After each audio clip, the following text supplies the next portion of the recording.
Multipurpose drone, multi role drones అంటారు. ఇది surveillance, తర్వాత రికగ్నైసెన్స్ అండ్ సర్వైలెన్స్ అంటే సర్వే చేస్తే ఏది ఉందో, దాంతో పాటు అటాకింగ్ డ్రోన్స్ కూడా, దాంతో పాటు ఒక వేల కేజీల యొక్క పేలుడు పదార్థం తీసుకెళ్లి దాన్ని అటాక్ చేయగలిగిద్ది అనమాట. ఏదైనా సీక్రెట్ మిషన్ లో ఇలాంటి క్రైమ్ని సంహరించడానికి ఉపయోగించే డ్రోన్లు అవి ఏంటంటే ఆకాశంలో చాలా ఎత్తుని ఎదుగుతూ ఉంటాయి.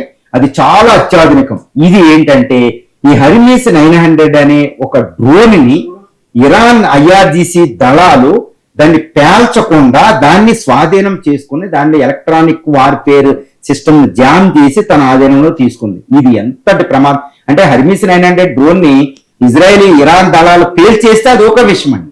కానీ దాన్ని స్వాధీనం చేసుకుని అంటే దాంట్లో ఉన్న టెక్నాలజీలు అన్నిటినీ తీసుకుని రివర్స్ ఇంజనీరింగ్ లో అలాంటి డ్రోన్ టెక్నాలజీ, అత్యాధునిక డ్రోన్ టెక్నాలజీ ఇరాన్ చేతిలోకి వెళ్ళిపోతుంది. ఇజ్రాయెల్ యొక్క డ్రోన్ టెక్నాలజీ ఇరాన్ చేతిలోకి వెళ్ళిపోయింది అనుకోండి, ఎంతటి ప్రమాదంలో ఇజ్రాయెల్ పడిపోద్ది. ఇప్పటికే ఇరాన్ తయారు చేసిన షాహెద్ అనే అత్యాధునిక డ్రోన్ ని రివర్స్ ఇంజనీరింగ్ చేసి 4-5 రోజుల్లోనే అమెరికా ఒక కంపెనీ లుకాస్ అనే ఒక డ్రోన్ ని, అంటే ఇరాన్ డ్రోన్ నే ఇంకో రివర్స్ ఇంజనీరింగ్ లో ఇరాన్ మీద ప్రయోగిస్తున్నారు. మరి ఈ హెర్మీస్ 900 డ్రోన్ ని ఇరాన్ కూడా రివర్స్ ఇంజనీరింగ్ చేసి చైనా హెల్ప్ రష్యా హెల్ప్ లేకపోతే దానికి డ్రోన్ టెక్నాలజీ అద్భుతంగా ఉంది.